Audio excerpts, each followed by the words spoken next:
Hal pertama yang menarik perhatian dari apa yang ditulis oleh orang-orang Arab terdahulu tentang Jazirah Arab adalah keseriusan mereka orang-orang Arab pada masa lalu dalam memperhatikan kemuliaan nasab, kesucian rahim, dan kemurnian asal-usul. Seorang ahli hikmah bernama Aksam bin Syaifi berkata, "Jangan sekali-kali kamu tertipu oleh kecantikan wanita dan melupakan kejelasan nasab, karena wanita-wanita yang terhormat adalah tangga kemuliaan." Abu Amr bin Ala'i, perawi jujur yang dapat dijadikan sandaran serta salah seorang dari 7 imam qori, menukil ungkapan salah seorang dari mereka. Ia berkata, "Saya tidak menikahi seseorang wanita sebelum saya mengetahui bagaimana anak saya yang akan dilahirkannya kelak."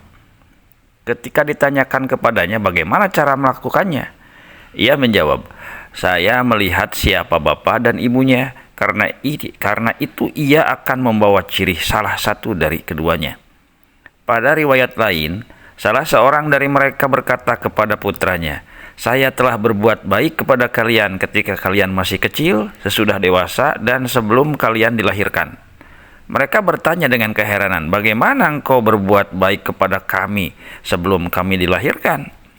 Dia menjawab, "Saya memilih untuk kalian seorang ibu dari kalangan yang kalian tidak akan pernah dihinakan karenanya." Serupa dengan hal itu adalah apa yang didendangkan Royashi untuk putra-putranya. "Awal kebaikan saya kepada kalian adalah saya telah memilih seorang wanita yang mulia nasabnya dan tampak kehormatannya." Perhatian yang serius masyarakat jahiliyah terhadap kemuliaan nasab menjelaskan kepada kita betapa mereka benci terhadap mereka akan penawanan kaum wanitanya. Orang Arab telah menceritakan bahwa Fatimah binti Karshab melompat dari sekedup tunggangan di atas punggung unta ketika ia ditawan, dan ia pun mati seketika sambil terus-menerus mengucapkan peribahasa, "Lebih baik mati daripada hidup dihina." Terkadang seorang pria Arab maksudnya, menikahi wanita tawanannya, dan ia dengan serta-merta kaumnya mengangkat si wanita itu pada posisi paling terhormat. Tetapi hal itu tidak dapat menghapus dan merubah penawanan serta penghinaannya atas wanita tersebut. Termasuk hal ini adalah apa yang mereka riwayatkan tentang seorang pria dari bangsa Arab. Pria itu memiliki 7 anak laki-laki dari hasil perkawinannya dengan seorang wanita yang menjadi wanita tawanan. Kemudian pada suatu hari, ia berkata kepada suaminya, "Kembalikan saya kepada keluarga saya agar kehinaan sebagai tawanan terhapus dariku." Maka ia pun memenuhi permintaannya itu. Lalu wanita itu menolak meninggalkan keluarganya, padahal ia sangat mencintai suaminya dan sangat memuji akhlaknya. Peristiwa itu telah terjadi, dilakukan oleh Salma al-Ghifariyah, istri Urwah bin Wirid al-Absi, salah seorang ahli perang dan penyair jahiliyah yang kemudian masuk Islam tempo hari. Urwah berhasil menawan Salma dalam salah satu peperangan yang ia ikuti. Salma adalah wanita yang memiliki kecantikan dan menarik hati Urwah. Urwah pun lalu memerdekakannya dan menikahinya Salma. Salma tinggal bersama suaminya selama belasan tahun. Dalam masa itu, ia melahirkan beberapa orang anak, menempati posisi terhormat dalam diri dan hati suaminya, lantaran Urwah sangat mencintainya dan sangat berkeinginan untuk memuliakannya. Tetapi semua itu tidak membuat Salma lupa akan perasaan yang terhina sebagai tawanan. Maka pada suatu hari Salma berkata kepada suaminya, "Bukankah engkau tahu bahwa anak-anakmu akan dihinakan karena ibu mereka, sehingga mereka diberi julukan anak laki-laki dari wanita tawanan?"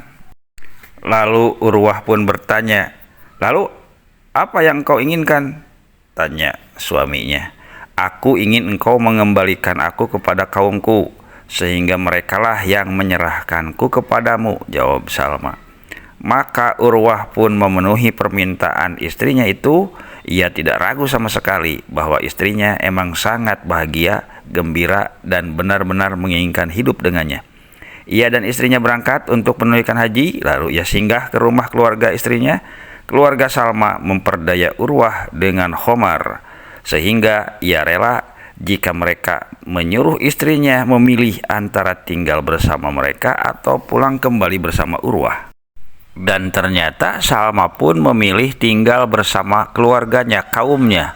Lalu Salma berkata, "Wahai Urwah, meskipun aku meninggalkanmu, ketahuilah bahwa aku tidak akan berkata tentang dirimu melainkan perkataan yang benar. Demi Allah, aku tidak mendapatkan satu pun wanita Arab yang telah membuka aurat untuk suami yang lebih mulia, lebih menundukkan pandangan, lebih sedikit kejahatan, lebih dermawan, dan lebih membela kebenaran daripada dirimu.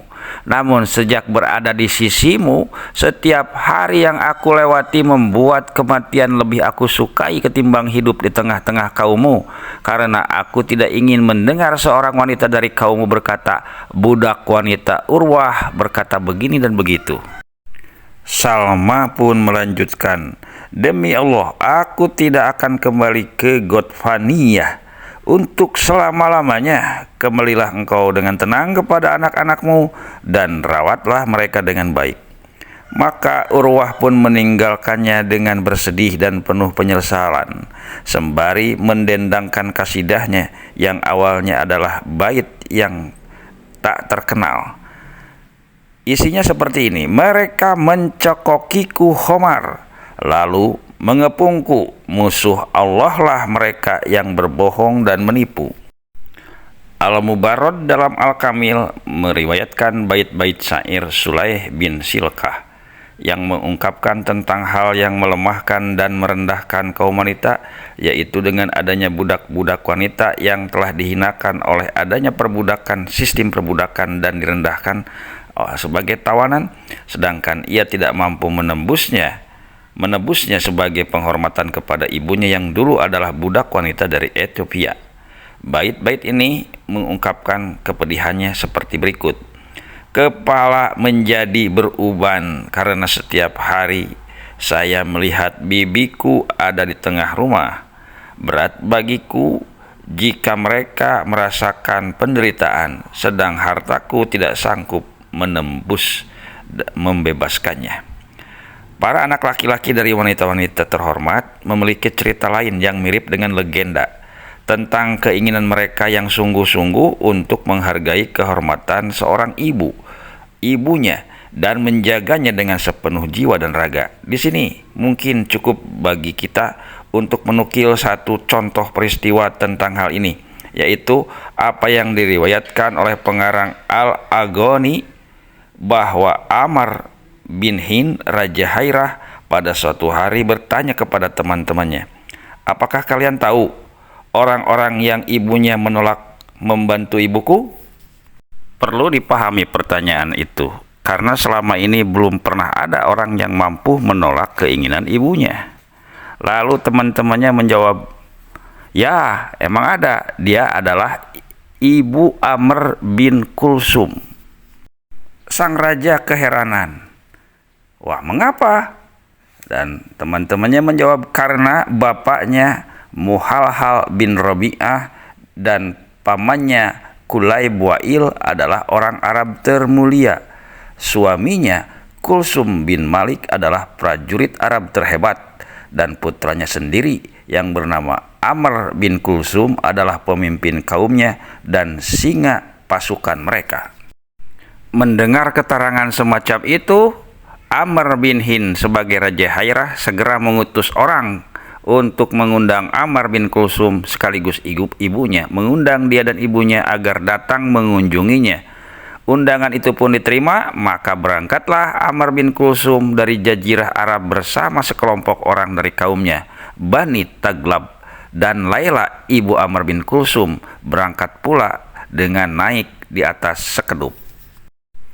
Ketika sampai, Amr bin Hind menyambutnya dengan ramah, menyambut kedatangan mereka dan memerintahkan agar dipasang sebuah tenda. Tenda pun dipasang di daerah antara Hairah dan Sungai Efrat. Setelah itu, ia mengutus orang kepada para pembesar kerajaannya.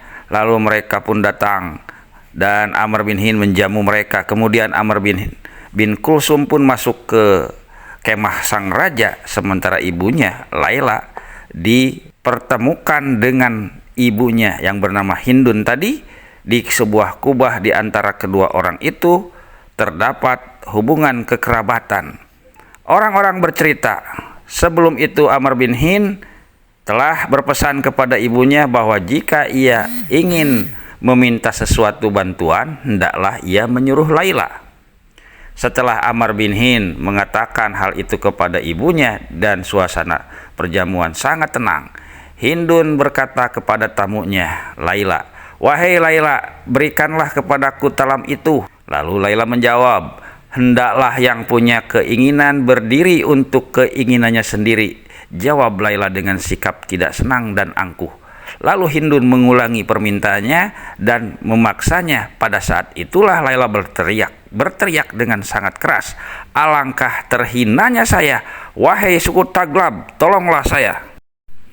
Ketika sang anak mendengar teriakan ibunya itu, darah di pembuluhnya pun bergelora. Ia gemetar seraya berkata, "Setelah hari ini tidak akan ada kehinaan bagi Bani Taglab." Kemudian dia menatap ke sekitarnya. Ternyata sebilah pedang telah bergantung di kemah dan di sana tidak ada pedang lain selain pedang itu. Maka ia melompat ke sana dan dengan pedang itu ia memenggal kepala Amr bin Hind. Ada sebuah riwayat yang mengatakan bahwa pada hari itu Amr bin Kulsum mendendangkan sebuah mu'allaqah, yaitu salah satu dari 7 kasidah yang masyhur di zaman jahiliyah. Yang terkenal secara spontan dalam mu'allaqah itu, ia memanggil sang raja, "Wahai putra Hindun, jangan terburu-buru menilai kami. Berilah kami waktu, pasti kami memberitahumu berita yang meyakinkan. Kami mendatangkan panji-panji berwarna putih dan kami telah terbiasa mengeluarkannya berwarna merah." Dan perkataan itu mungkin bisa ditafsirkan, kami datang dengan damai, bila diganggu bisa saja darah menjadi tebusannya. Sampai tingkat sebegitunya para ahli-ahli Arab jahiliyah, kecemburuan atas kehormatan sang ibu sedemikian tinggi. Tidak mustahil bahwa peristiwa Laila ibu Amr hanya sebuah cerita dongeng malam hari. Tapi kisah itu tidak menghilangkan makna pentingnya bahwa kisah itu merupakan gambaran sosial atas kemuliaan para ibu di zaman jahiliyah. Dan tidak kalah pentingnya, di samping itu para perawi juga meriwayatkan ambisi yang dimiliki para ibu zaman jahiliyah itu tentang kebangsaan Arab, ambisi kesukuan, dan mereka tidak mengingkari pengaruh yang ambisius di dalam kejayaan anak-anaknya. Gambaran ini bisa kita lihat bagaimana para ibu meriwayatkan diwan, buku kumpulan syair, ketika mereka menimang-nimang anak-anaknya yang setelah dewasa akan menjadi tokoh-tokoh sejarah, tokoh-tokoh hebat dan kesatria-kesatria Arab. Dalam syair-syairnya mereka mengungkapkan ambisinya yang melampaui cukup jauh, yaitu kemuliaan, kehormatan, keagungan, dan ketenaran yang diharapkan dari putra-putra mereka. Mereka pun mengakui bahwa Hatim At-Ta'i mewarisi kedermawanan dari ibunya. Selain itu, mereka juga menulis tentang keagungan para ibu. Mereka menyebut dengan munjibat, para wanita yang melahirkan banyak anak laki-laki yang setelah dewasa menjadi orang-orang terhormat. Dari kalangan wanita Arab itu, diantaranya 1. Fatimah binti Khorsab al-Anmariyah. Dia melahirkan dari suaminya Jayad al-Absi. Anak laki-lakinya itu yang terkenal diantaranya dengan julukan Al-Kamalah yang sempurna. Mereka adalah Rabi'ah Al-Kamil, Qais Al-Hufaz, Imarah Al-Wahhab, dan Anas Al-Fariz. Diceritakan bahwa satu ketika Fatimah ditanya, "Siapakah di antara anakmu yang paling kamu utamakan?" Tampaklah keraguan di wajahnya, dan dengan kebingungan ia menjawab, "Robi." Oh tidak, bukan Robi katanya. Qais. Qais. Lalu dia mengernyitkan keningnya seraya bertanya, dan ia melanjutkan, "Aku akan sama dengan kehilangan mereka jika seandainya ku ketahui yang terbaik di antara mereka.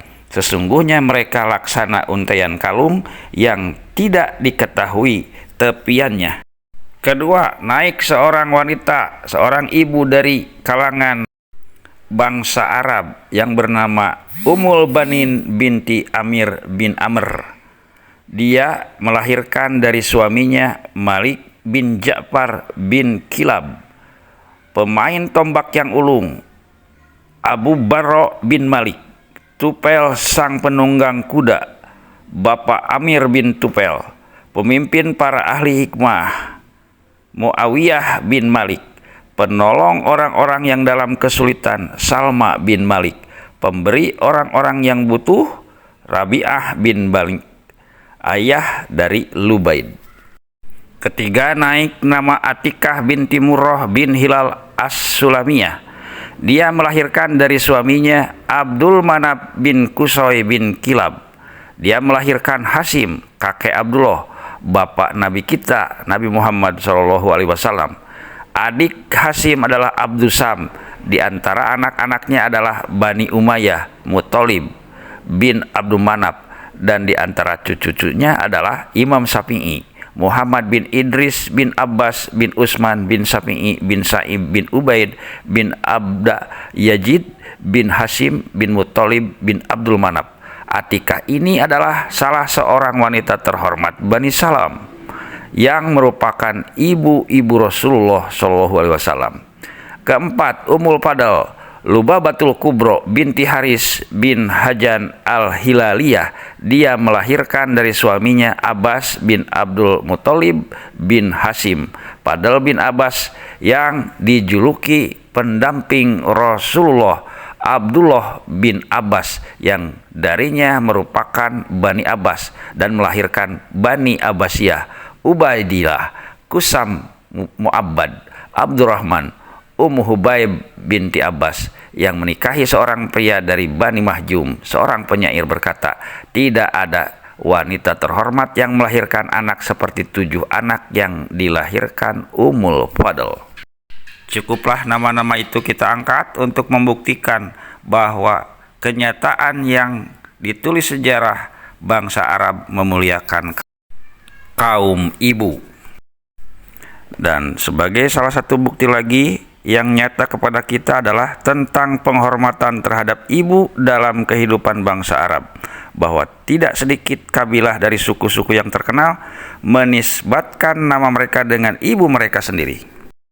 Secara umum dan secara awam lebih mengetahui hal ini, tetapi ketika sebuah nasab disebut, secara umum pemikiran kita akan tertuju kepada para bapak dan kakek, tidak kepada para ibu dan nenek. Padahal para ahli nasab Arab tidak lupa di dalam menyebutkan keturunan atau nasab mereka. Sangat sedikit pengetahuan tentang kitab nasab untuk mengetahui sejauh mana keseriusan para ahli nasab di dalam menyebutkan para ibu.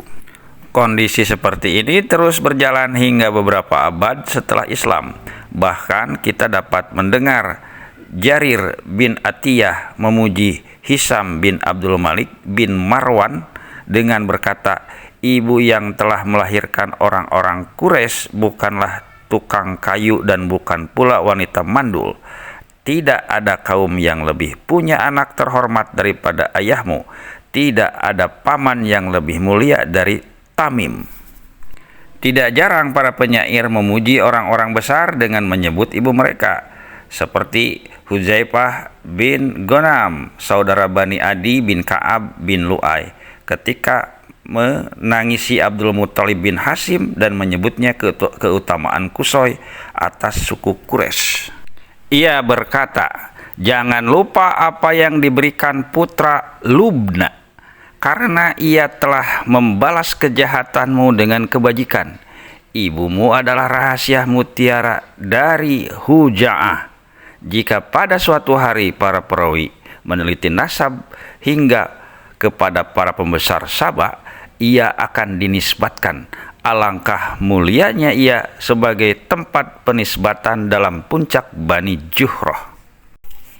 Perlu jadi catatan, mayoritas kaum muslimin mengetahui keseriusan orang-orang Arab yang agak berlebihan di dalam memperhatikan nasab, serta yang agak berlebihan dalam kecintaan mereka yang sangat mendalam mengenai nasab sejak dahulu kala. Menurut mereka, nasab adalah tanda yang diperhatikan oleh para penghafal dan dituliskan dalam banyak kitab mengenai nasab, serta segolongan orang yang dapat menghafal nasab-nasab Arab menjadi terkenal, viral, seperti Jubair bin Mut'im bin Adi, sehingga ada yang mengatakan Jubair bin Mut'im adalah orang Quraisy yang paling hafal nasab Quraisy dan nasab orang-orang Arab secara keseluruhan, dan seperti terhadap Abu Bakar As-Siddiq, dia adalah orang Arab yang paling hafal nasab orang-orang Arab. Namun demikian, kitab-kitab sejarah Arab syarat dengan cerita-cerita tersebut. Tetapi kita ketahui bahwa hal tersebut tidak merata di seluruh tanah Arab, dan kita tidak bisa membicarakannya secara global wanita Arab dari satu sisi saja. Kita perlu membandingkan berita-berita yang menempatkan wanita-wanita dalam kedudukan yang mulia, serta menempatkan wanita dalam kedudukan terhormat, serta pengakuan terhadap jasa-jasa mereka. Sementara yang sampai pada kita, terutama mengenai riwayat-riwayat tentang penghinaannya, jika kita membicarakan tentang situasi dan kondisi dunia Arab pada zaman jahiliyah, maka kita tentunya membicarakan mengenai keadaan berabad-abad sebelum dunia mendengung-dengungkan emansipasi dan hak-hak wanita.